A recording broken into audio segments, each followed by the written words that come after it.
Alright, this is just a quick update on ICP to let you know that I still have my price target down here at $14. Now, I sparsely cover Internet Computer Protocol because it is just so hard to make, or it's not hard, but it would be very boring to make daily analysis on this. For example, if I made analysis on this every day for the past 2 weeks, what am I meant to say? Oh, it's up like 1 penny, it's down a penny.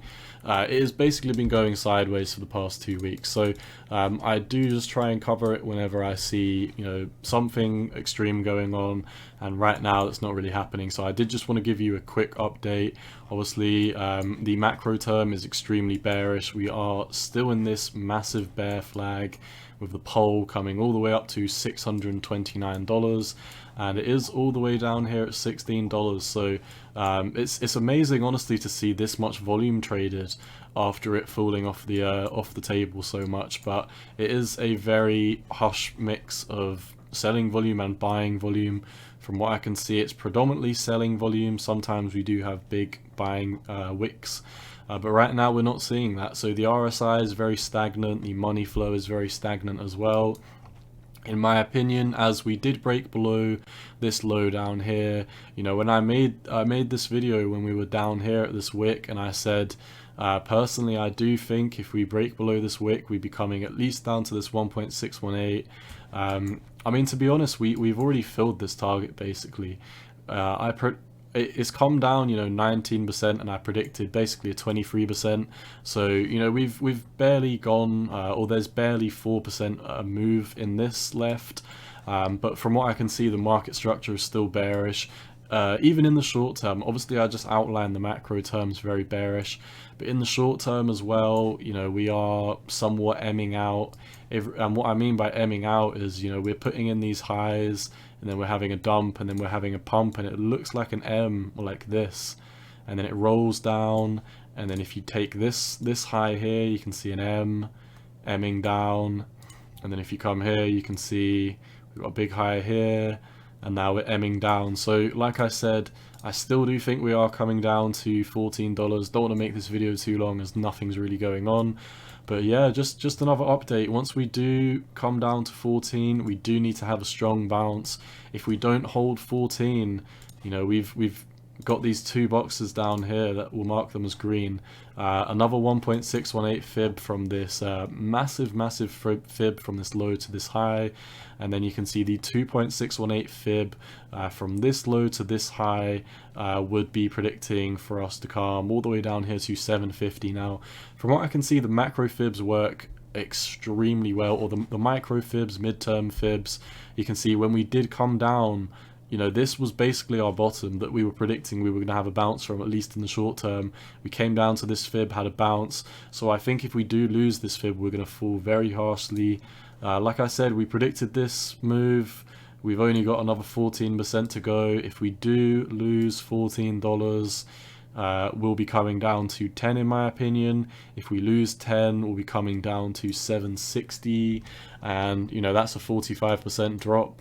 After that, there's basically nowhere else for us to go apart from either a couple of dollars or a dollar. So I would not be surprised if that happened, as this has pretty much already dropped like, what, 99 something percent. It must have dropped 99% by now if I take a price move. But yeah, I don't want to make this video go out for too long, just because I am, just letting you know my target is still the same. So we are down 97.38%.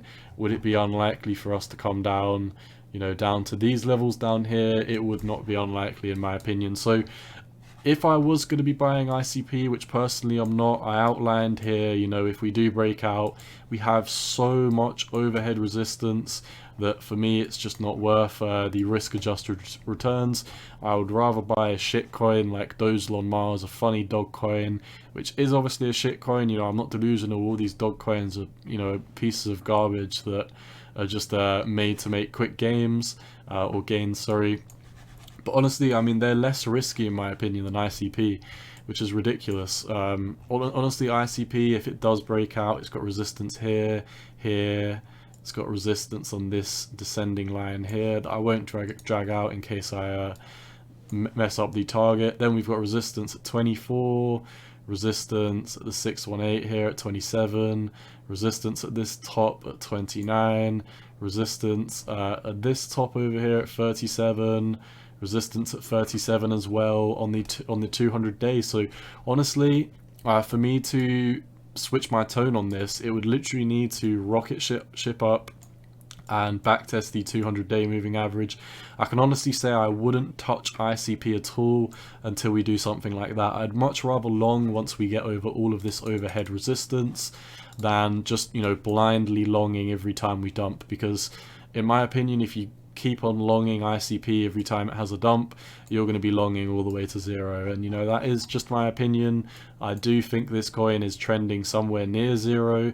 If Bitcoin turns around and does something absolutely euphoric and all the altcoins start taking off, you know, so be it. But from what I can see, even when Bitcoin does well, this token just has dead cat bounces, which are always lower highs. So at least in the short term, we'd need to break above $20.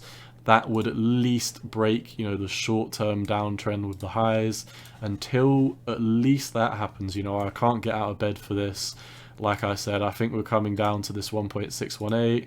My price target right now is $14. If we have a big bounce, so be it. We can start talking about being bullish again once we break above, you know, 20, or, you know, specifically 20.74, which also nicely lines up with the 618. So once we break above here, we can talk about being very short-term bullish. But my short-term price target is still 14. And once again, if we lose 14, we've got a 36 or a 54% drop on the table respectively. So if I was an ICP fan, if I was holding this, I would really want to see it hold $14, because if it doesn't, you know, there's nowhere else for us to bounce apart from these macro fibs down here. And, you know, they do have pretty nasty targets. So that is basically all I see for ICP against the USD. Similarly, the BTC pair has broken below this last line in the sand. We do have this massive head and shoulders pattern. Even if I do take the conservative target of it, oh, okay, we've already got the target down here. Have we got the conservative one or not? So, okay, so that's actually to the close. So that is the least, that is the most conservative target. And you know, that's not even taking into account what we've got here. The 1.618 is down here. So let's just talk about the 1.618 for now. I'd say I wouldn't pay too much attention to that. We can still see ICP falling off the table. Another 54% priced against Bitcoin. So if Bitcoin starts crashing, you can only imagine how far the ICP USD pair will fall. That would basically be predicting what we've got all the way down here at the 3.618 at a 94% drop. So like I said, if I was if I was an ICP fan, if I was holding this, I would really be hoping that we hold $14, because if we don't, it is going to get extremely ugly. So that is all I see for Internet Computer Protocol. If you are holding ICP, best of luck. Once again, none of this is financial advice, it's just my opinion on the market. Cowboy out, peace.